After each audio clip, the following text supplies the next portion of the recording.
Наредниве неколку минути зборуваме на тема енергетска ефикасност во секторот за домување. Овде со мене е вистинскиот човек со кој што ќе зборуваме токму на оваа тема, Елена Мицева, проект координатор на проектот Хабитат при УСЕ. Добро утро и добро ни дојде. Добро утро. Ајде малку повеќе да позборуваме за проектот Хабитат, а потоа и за темата која што ја најавивме. Па вака, значи денеска сум во својство да го најавам почетокот на новиот проект кој што заедно ќе го спроведуваат УСАИД и Хабитат Македонија, насловен како енергетска ефикасност за секторот за домување. Овој проект всушност представува надоврзување на пилот проектот на УСАИД за енергетска ефикасност кој што го имаше и го имплементираше во текот на изминатата година, при што беа реновирани 3 згради со различни начини на греење, една во Куманово и една во Газибаба и во Чаир. Инвестирањата во овие згради покажаа дека инвестирањето во енергетската ефикасност е оправдано заради тоа што ги зголемува заштедите во енергија и со очекуваниот пораст на цените на енергијата, енергетската ефикасност повеќе не представува луксус. Оттаму и логичниот продолжеток на овој нов проект кој што ќе се применува, ќе се имплементира во периодот до 2014 година. Така е, ги гледаме и веќе фотографиите на веќе обновените стамбени згради. Елена, за какви стамбени згради се работи? Значи, ова се фотографиите од пилот проектот каде што беа реновирани целосно стамбените згради. Се работи пред се за згради во кои што повеќето од семејствата се семејства со пониски приходи или тоа според дефиницијата на Хабитат, членот приходот по член на семејство да не надминува 75% од националниот приход по глава на жител.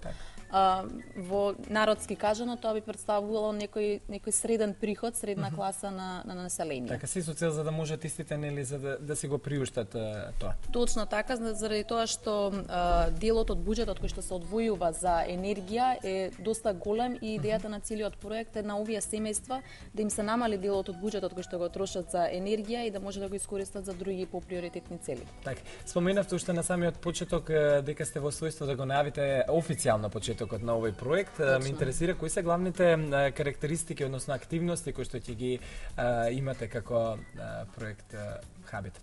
Значи, започнува имплементацијата на овој проект за тоа што активностите ќе се одвиваат во 7 општини во Македонија, тоа се Куманово, Карпош, Велес, Тетово, Струга, Струмица и Прилеп.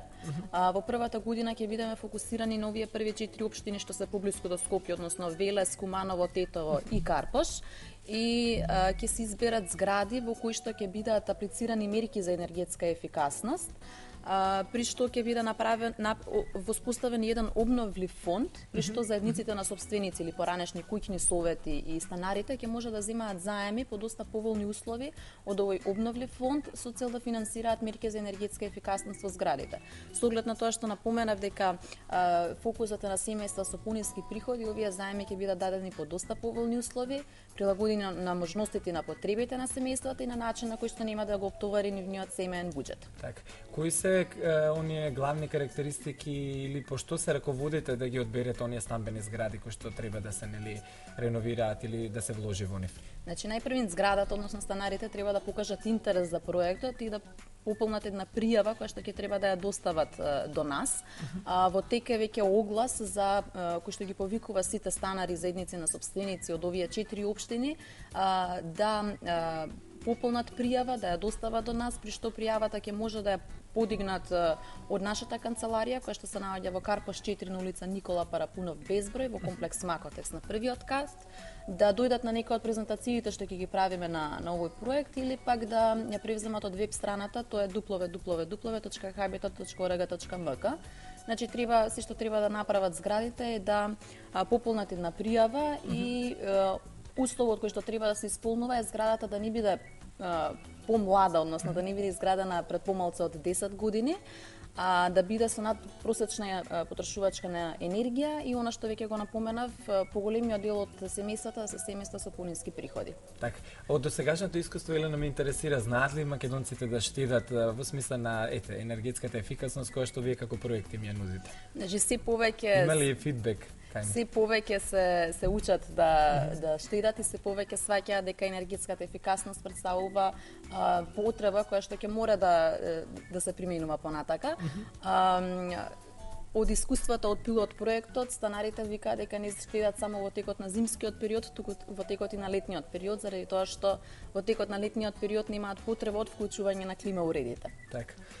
Кои типови намерки на енергетска ефикасност ќе бидат поддржани во рамките на вашиот проект? Значи, фокусот ќе биде на градежните мерки, односно промена на старите врати и прозорци со нови врати и прозорци, поставување на термофасада, при што и во рамките на проектот имаме воспоставено минимум технички стандарди, што значи дека заемите нема да бидат искористени само за едноставно разубавување на зградата, туку сите тие туку напротив. Значи ќе има и функционалност. Покрај естетското ќе има и функционалност, односно ќе се зголема заштедите во енергија, што ќе придонесе за брзо враќање на инвестицијата. Така, деновиве ќе се случуваат и неколку презентации се со цел официјалниот почеток да тргне онака како што треба. Денеска е првата во Велесчина. Да.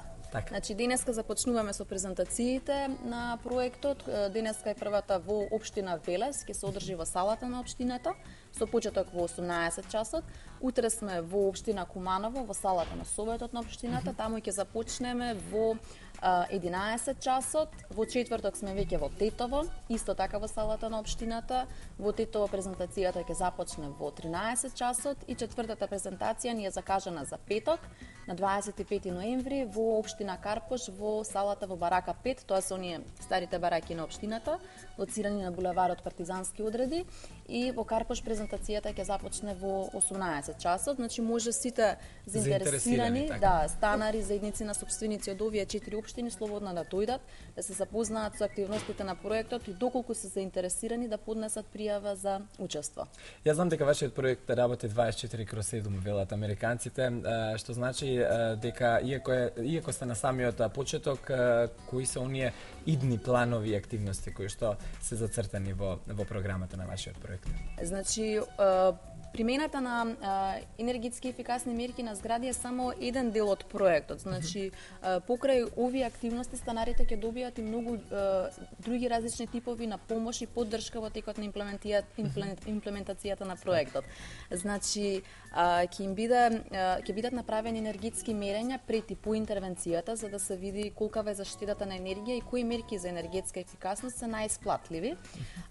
За станарите ќе се обезбеди бесплатно подготовка на техничка документација, ќе се обезбеди надзор за време на трењето на интервенциите, исто така ќе се направат и обуки за станарите со цел да се подобри управувањето со колективните стамбени згради, а исто така да им се помогне во процесот на пререгистрација од куќни совети во заедници на сопственици, што е во согласност со новиот закон за домување. Значи има многу поинакви придонеси и предности кои што ќе ги имаат станарите кои што ќе бидат вклучени во овој проект. Така, само доколку се вклучат секако. Доколку покажат интерес. Елена, јас ти благодарам што беше денешна гостинка во Добро утро Македонија. Сосема за на крај повторно сите заинтересирани, а верувам дека ќе ги има многу, да ги потсетиме каде точно ќе можат да се обратат. Денеска е првата презентација во Велес, а понатаму како оде? Значи денеска во Велес во 18 часот во салата на општината, утре во Куманово исто во салата на Советот на општината во 11 часот, во четврток во општина Тетово во салата на општината со почеток